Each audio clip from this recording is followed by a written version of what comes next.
आज पंडित दीनदयाल उपाध्याय जी की जन्म जयंती है। शायद विश्व में हम ही एक ऐसी पार्टी है जिस पार्टी की विचारधारा के जिस एक शब्द में जाना जाता है वो है एकात्म मानववाद।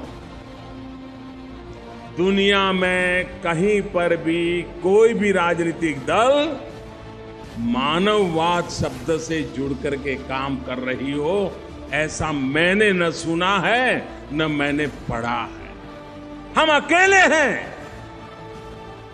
जो सिर्फ और सिर्फ मानवता के मुद्दे को लेकर के राजनीतिक जीवन में काम कर रहे हैं। दीनदयाल उपाध्याय जी संगठक भी थे, विचारक भी थे और नेता भी थे। एक अद्भुत मेंटल कैपेसिटी थी, एक अद्भुत सोचने की ताकत थी।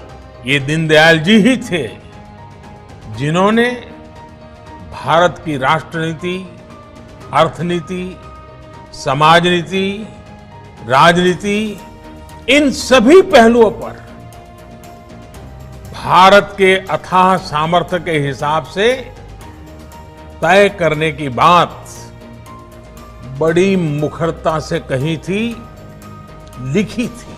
हमें यह जान करके आश्चर्य होगा कि उन्होंने बहुत कम अवधि, उनको बहुत कम समय मिला, लेकिन उस कम समय में भी हमारे दीनदयाल उपाध्याय जी ने देश के कोने कोने में प्रवास करके अपनी विचारधारा को प्रबल करने का काम किया। और आज हम ये गौरव के साथ कह सकते हैं कि उनके कारण, उनकी प्रेरणा से, उनकी विचारधारा को लेकर के आज हम दुनिया की सबसे बड़ी पार्टी और करोड़ों कार्यकर्ताओं द्वारा इस विचार को जीने वाली पार्टी बनी है। इसको भी हमको समझना चाहिए। दीनदयाल उपाध्याय जी ने हमेशा समाज के अंतिम पायदान पर खड़े व्यक्ति की बात की थी।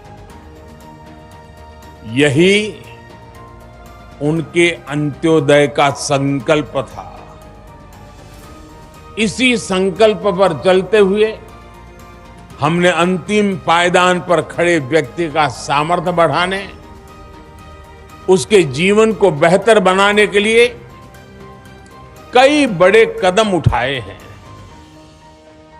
अब समय है कि हम 100% गरीबों, वंचितों तक पहुंचकर समग्र विकास को सिद्ध करें।